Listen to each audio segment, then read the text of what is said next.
자, 네. 신두섭 시장님한테 한 가지 여쭤보고 싶은 게 네. 있어서 고향사랑 기부 제도로 인해서 국가 균형을 발전시키자고 한다면 수도권에는 이 제도를 없애고 서울과 수도권을 제외한 지역의 고향사랑 기부제를 시행을 하든지 아니면 차별화를 해서 지방의 고향사랑 기부를 하게 되면은 세액공제를 수도권보다는 높이고 답례품도 상한선을 좀 높여주는 나중에 이 제도적인 이게 개선이 이루어질 때 중앙부처에 잘 좀 이렇게 얘기를 해주십사라는 그런 말씀. 이 데이터가 있는데 조금 첨언을 하면 문경 같은 경우에 지난 4월 20일 기준으로 한 646건이 이제 기부가 됐는데요. 그 중에 서울이 69건으로 10.68%, 대구광역시 같은 경우는 74건으로 11.46%, 경기도가 66건으로 10.22%고 결국은 문경인데도 경상북도에서 대부분 하셨어요. 무려 321건, 네. 49.69%면은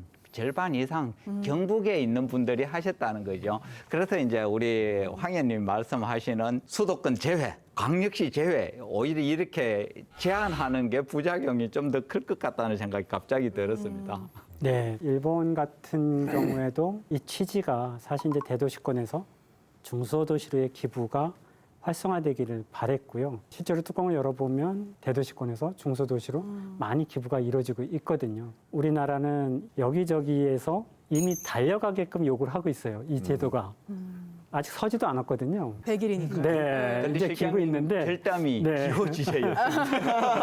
예, 그래서 일단 그 시기에 맞는 그러한 제도 개선이 좀 필요할 것 같고요. 최소한 1년은 좀 지켜봐야 되지 않을까라는 생각을 합니다. 지금도 이 법에 대한 개정 요구안들이 상당히 많이 올라가 있는 걸로 알고 있는데 어찌됐든 이 제도가 굴러가야 되는 상황인 거거든요. 그렇다면 초기에 해야 될 것, 또 중장기적으로 해야 될 것들을 정리할 필요가 있지 않겠나라는 생각을 하고 있고 황 의원님 말씀하셨듯이 국가균형 발전의 취지를 가지고 있으니 발의된 거를 보면 아예 89개 인구감소 지역만 하자, 받게끔 하자 이런 요구도 있었어요. 근데 이제 기존에 봤던 지자체가 반발을 하겠죠. 그래서 그렇게 과도한 제도 개선은 좀 어려울 것 같고 만에 하나 꼭 89개 지역에 뭔가를 좀 혜택을 줘야 된다면 추가적인 좀 인센티브를 주면서 세액공제 좀 늘려주는 형태로 개선을 해야 되지 이걸 원천적으로 다 봉쇄를 해놓고 89개만 걷게끔 하자 이런 것도 좀 너무 과도한 요구가 아닐까. 그래서 저는 단계적으로 좀 갔으면 좋겠다라는 그런 생각을 하고 있습니다. 성장기니까요. 네. 제도의 취지가 실장님 말씀하신 것처럼 지방 재정 확충이 목표입니다. 기본적으로. 그다음에 이제 지역 특산품 답례품으로 제공해서 지역 경제 활성화하고요. 그런데 우리가 불우이웃 돕기 기금을 낸다든지 종교단체 등등 기부금을 낼 경우에 소득 공제 한도가 얼마인지 아십니까? 근로소득 금액의 10% 이내거든요. 낸 기부 금액의 20%의 세액 공제를 받아요. 그러니까 제가 500만 원을 내면은 100만 원의 세액 공제를 받는다는 겁니다. 우리 근데 고향사랑 기부금의 총액 한도가 얼마입니까? 500만 원이죠. 네. 500만 원을 기부했을 때 어느 만큼 답례품을 비롯해가지고 혜택을 받느냐 하면 무려 240만 5,500원을 받아요. 2.5배의 지금도 혜택을 받고 있습니다. 그러면 우리가 봉사사회단체들이 기부금을 받아서 열악한 위치에 놓여가지고 있는 그분들을 보살피는데 특히 임금생활자들이 기부할 수 있는 금액은 총량은 정해지고 있다는 거죠. 우리가 기부할 일이 고향사랑 기부금만 있냐는 것입니다. 그런데 여기에서 지금도 무려 2.5배가 되는데 더 이상의 특혜들을 준다고요? 오히려 저는 역풍 맞을 거다. 지대로 정착도 못하고 자초할 가능성이 훨씬 더 높다. 그래서 현재의 기부 방식을 유지를 하면서 기부를 좀 편리하게 하는 것에 대한 도움을 주는 제도 개선에 집중해야 되지 과도하게 특혜를 요구한다고요? 정말 어려울 것 같습니다. 위험할 수 있다. 네.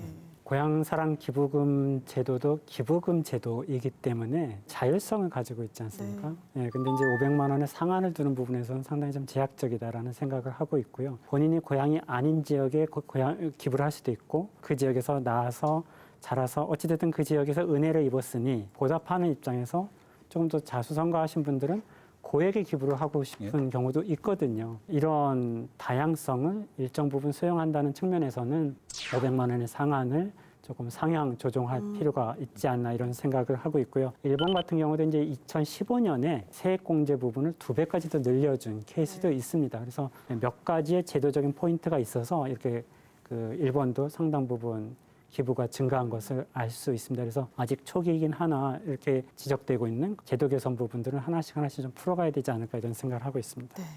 아까 그 세액공제를 받지 않는 분들과 아닌 분들 이원할 필요가 있다라는 의견을 주셨는데 네.